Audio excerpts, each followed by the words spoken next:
want to share with you guys something that really spoke out to me, a verse that really shined. God led me to the book of Job. And so I read chapters 1, 2, 3, and 4. And in chapter 3, verse 21, which long for death, but it cometh not, and dig for it more than for hid treasures. And dig for death more than for hid treasures. So this is after Job's afflictions. He had many afflictions. And I tried counting all of them. So in chapter 1 there was 4. In chapter 2 there's I think 1 or 2 more. But he dealt with the grief, right? He dealt with a lot of grief for his belongings being crushed and taken away, killed and destroyed, because God gave the enemy permission, right, to kill, steal, and destroy all of his things. And this is to test him, to test Job and his faith, but also I believe that this is a rebuilding of Job, and this is why God has given the enemy to do these things, right? However, I want to really speak about verse 21 in chapter 3, which long for death. So Job is longing for death. He's tired, he's grieving, he's sore. His heart is sore, right? His spirit is so hurt. But his death will not come, because God wants Job. God wanted Job to look for his hidden treasures.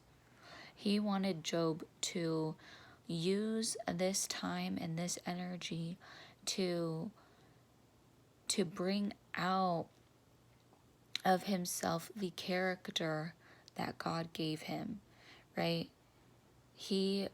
God wants Job to use this time and this energy to look for the gifts that God has gifted him with.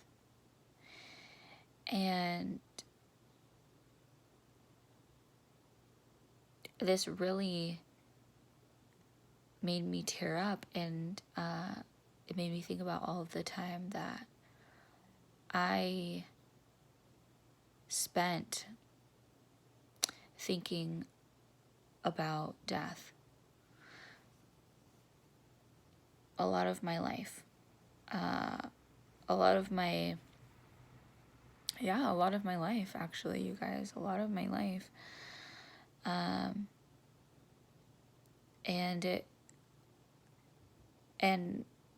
rather than using that time to dig for the person God created me to be, rather than using it to dig for the gifts that he gifted me with, I was so concerned with my sorrows. I was so concerned with the afflictions. I was so concerned with the judgments and the opinions that other people have put onto me. I was so concerned, and I used up a lot of time dwelling in those concerns and dwelling in my depression, dwelling in the anxiety. And I don't look back at that time with anger. I look back at that time with clarity and with vision, because I'm out of it. Thank God I'm out of that, and I'm able to look back at it now.